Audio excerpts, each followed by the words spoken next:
బంగ్లాదేశ్ లో హిందువులపై జరుగుతున్న దాడులను నిరసిస్తూ మంచిర్యాల పట్టణంలో హిందూ ఐక్యవేదిక సంఘాలు చేపట్టిన బంద్ విజయవంతమైంది. బంగ్లాదేశ్ హిందువులపై జరుగుతున్న దాడులు అకృత్యాలు నరమేధానికి నిరసనగా ఈ బంద్ నిర్వహిస్తున్నట్లు హిందూ ఐక్యవేదిక సభ్యులు తెలిపారు. హిందూ ఐక్యవేదిక సభ్యులు మంచిర్యాల పట్టణంలోని బైక్ ర్యాలీ నిర్వహిస్తూ పలు వ్యాపార సంస్థలు, విద్యా సంస్థలు బంద్ చేయించారు. అనంతరం మీడియాతో మాట్లాడుతూ బంగ్లాదేశ్ లో ఉన్న హిందువులు మనోధైర్యం కోల్పోకుండా ఉండేందుకు జిల్లా ప్రజలంతా కూడా మద్దతు ప్రకటించాలని హిందూ ఐక్యవేదిక కమిటీ సభ్యులు కోరారు. స్వచ్ఛందంగా బంద్లో పాల్గొన్న వాణిజ్య విద్యా సంస్థల యజమానులకు కృతజ్ఞత తెలిపారు. ఈ కార్యక్రమంలో హిందూ చైతన్య వేదిక సభ్యులు తదితరులు పాల్గొన్నారు.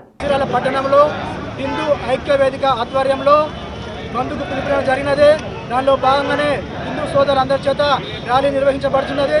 ఈ యొక్క ర్యాలీ యొక్క ముఖ్య ఉద్దేశం ఏంటంటే, ఏదైతే బంగ్లాదేశ్ ఉన్నదో ఆ యొక్క బంగ్లాదేశ్లో మన యొక్క హిందువులపైన, హిందువుల ఆస్తులపైన, హిందూ యొక్క గుడులపైన కూడా, మహిళలపైన కూడా అత్యాచారాలు చేయడం జరుగుతున్నది.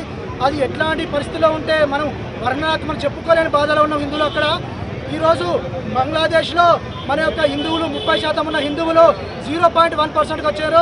దానికి ముఖ్య కారణం ఒకటే, ఏదైతే తీవ్రవాదులు బంగ్లాదేశ్లో ఉన్న కొన్ని మత సంబంధించిన మతోన్మాదులు ఈరోజు హిందువులను బంగ్లాదేశ్లో లేకుండా చేయాలనే ఉద్దేశంతో అక్కడ ఉన్న హిందువులపైన అత్యాచారాలు చేస్తూ, మగవాళ్ళను వేధిస్తూ, వారిని చంపుతూ, వారి యొక్క ఆస్తిపాస్తులను కూడా వారు ఆక్రమించుకొని ఈరోజు మీరు పోతారా, మతం మారుస్తారా అనే విధంగా ప్రవర్తిస్తూ హిందువులపై దౌర్జన్యాలు చేస్తున్నారు.